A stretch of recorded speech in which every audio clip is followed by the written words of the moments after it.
আসসালামু আলাইকুম। শুরু হয়ে গেছে খানকা সালিহা কমপ্লেক্সের মাহফিল ৩ দিন ব্যাপী। তো মাহফিলের বাকি আর মাত্র ২ দিন। আর আমরা ২ দিন আগে এই মাহফিল কিভাবে কি সাজানো হয়েছে, গেট থেকে শুরু করে মাহফিলের প্যান্ডেল, হুজরা কক্ষ, আশপাশের দোকানপাট, আসার প্রস্তুতি এবং ভিতরে যে পরিবেশ আছে তা কিভাবে কি সাজানো হয়েছে, এগুলো দেখার জন্য আমরা চলে আসলাম রিলেটিভ মিডিয়ার বেশ কিছুজন সদস্য। পুরো জায়গাটা দেখতে পাচ্ছেন, এই পুরো জায়গাটায় দোকান উঠবে। এদিকে উঠবে খাবার হোটেল, আর এই যে দেখতে পাচ্ছেন এইদিকে উঠবে জানেন যে জামা কাপড়ের দোকান, আর এই যে পাশ এটা হচ্ছে কসমেটিক্সের জন্য।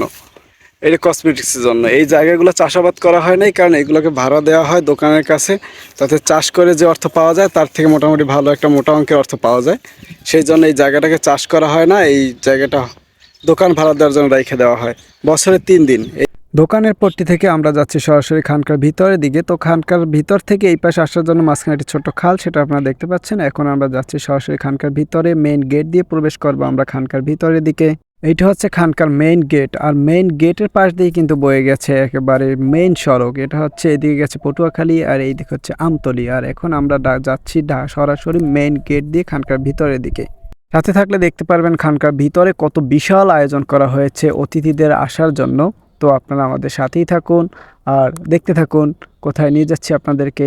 এখন আমি যাচ্ছি সরাসরি হুজরা কক্ষের দিকে। তবে আপনারা একটা বিষয় খেয়াল করবেন, প্রতিটা গাছকে কত সুন্দরভাবে রং করা হয়েছে সাদা কালার। আর এই কালারগুলো কিন্তু কোনো মিস্ত্রি বা আর্টিস্টরা করে নাই, এই কালারগুলো যারা করেছে আমি আপনাদেরকে দেখাচ্ছি এখনই। দেখতে পাচ্ছেন ছোট ছোট শিক্ষার্থীরা, এরা কিন্তু নিখুঁতভাবে খুব সুন্দরভাবে এই গাছে রং করে যাচ্ছেন একের পর এক। এইটা হচ্ছে হুজুরের কক্ষের মেইন গেট। খানকার সব থেকে বেশি সৌন্দর্যটা হইলো এখানে, কারণ চতুর্দিকে পুষ্করি এবং মাঝখানে একটি কক্ষ, এবং সেই কক্ষে হুজুরে আসলে তিনি সেখানে বসেন এবং মুরিদানদের সাথে দেখা করেন সেখানে বসে। এবং সেই জায়গায় যেতে হয় একটি সেতুর উপর দিয়ে। এইটা হচ্ছে গোলাকৃতি পুষ্কুনি, আর আমরা আছি পুষ্কুনির উপর দিয়ে। যে সেতুটা গেছে হুজুরের কক্ষের দিকে, আমরা আছি সেই সেতুর উপরে। আর সেই সেতুর উপর দিয়ে আমরা যাচ্ছি হুজুরের কক্ষের দিকে। আপনাদেরকে দেখানোর চেষ্টা করব, যেহেতু ভিতরে পরিষ্কার পরিচ্ছন্নতার কাজ চলতে আছে, যে কারণে ভিতরে ঢোকার নিষেধ। তারপর আপনাদেরকে দেখাচ্ছি।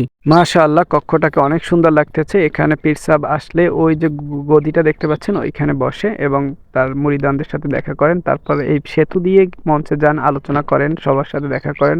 মাশাআল্লাহ, অনেক সুন্দর আপনাদের দেখানো হয়ে গেছে। এখন আমরা যাব সরাসরি প্যান্ডেলের দিকে, যেখানে হাজার হাজার মানুষকে বসার জন্য তাঁবু টানানো হচ্ছে এবং যেখানে বসে দিনই আলোচনা করা হয়। 3 দিন ব্যাপী মাহফিল করা হয়। তোমার কেমন লাগতে আছে? ভালোই লাগতে আছে। তুমি কি কি দেখলা? ওই গজাল মাছ আর ইলিশ আর কুমড় দেখলাম, বিশাল বড় বড় কুমড় নাগো দেখছি। আর দেখলাম ওই যে গজাল মাছ একটু বড়। আর কি দেখছো? আমার গিলে খাইতে আমি ওই 100 টাকা মিশা কথা। এই পুষ্করিণীতে বড় বড় গজাল আছে, বাদ বাকি যা কইছে সবকিছু আর মন গড়া। তো আমরা চলে আসলাম মাহফিলের প্যান্ডেলে। দেখতে পাচ্ছেন কত বিশাল প্যান্ডেল, এখানে অনেক মানুষ একসাথে বসতে পারে, অনেক অনেক অগণিত মানুষ এখানে একসাথে বসতে পারে। দেখতে পাচ্ছেন প্যান্ডেল অনেক দূরে, অনেক দূরে যেটা দেখা যাচ্ছে ওইটা হচ্ছে প্যান্ডেল। আমরা এখন সামনের দিকে যাচ্ছি, যেহেতু হেঁটে হেঁটে গেলে অনেক সময় লাগবে, তো আমরা তাড়াহুড়ো করে চলে যাচ্ছি ওখানে। যেহেতু অনেক বড় মাহফিলের ময়দান, সে কারণে অনেক বেশি কাপড়ের প্রয়োজন হইবে। আর কাপড়গুলো জোড়া দেওয়ার জন্য সরাসরি 2টা সেলাই মেশিন নিয়ে কিন্তু এই মাঠে হাজির। এই যে মাহফিলের স্টেজ অনেক বড়, অনেক বড়, অনেক বড়। চারপাশে পিছনে অনেক জায়গা, অনেক বিশাল। কিন্তু আমাদের আশপাশের এলাকার যারা আছে এরা কেউ মনে হয় না যে মাহফিল চলাকালীন অবস্থায় এই নিয়ে বইছে। বইছে কেউ? না। তোমার জীবন তুমি বইছো না? দোকানই আল্লাহ না, বদনামের কথা না, কথা যে আমরা তো ওই দোকানেই খাই, দোকানপাট কি শেষ করতে না 15 দিন আগে হইতে দোকানে খাই। এই একটা পাবলিক পাইছে যে এই বইছেলে, আবার কইছে প্রথম দিন আসরের পর বলে বিরিয়ানি দেয়। এই লেগে বইছে প্রথম দিন আসরের পর বিরিয়ানি দেয়, এই লেগে বইছে। খুব ভালো না, আসরের পর একদম ঝুরঝুরা খিচুড়ি দেয়। আসরের পর কি দেয়? খুব ভালো জায়গা, ঝুরঝুরা খিচুড়ি। এই জন্য প্রথম দিন এই বয়, এছাড়া আর পাওয়া যায় না। তো আমরা চলে আসলাম একেবারে স্টেজের সামনে। দেখতে পাচ্ছেন এখানে অনেকে কাজ করতেছে, একসাথে অনেক মানুষ কাজ করতেছে। যেহেতু অনেক বিশাল ব্যাপার, অনেক বড় আয়োজন, 3 দিন ব্যাপী মাহফিল। আমাকে ঘোরা শেষ, এক বেড়া আইসক্রিম লইয়েছে আমার 80 টাকার বাস।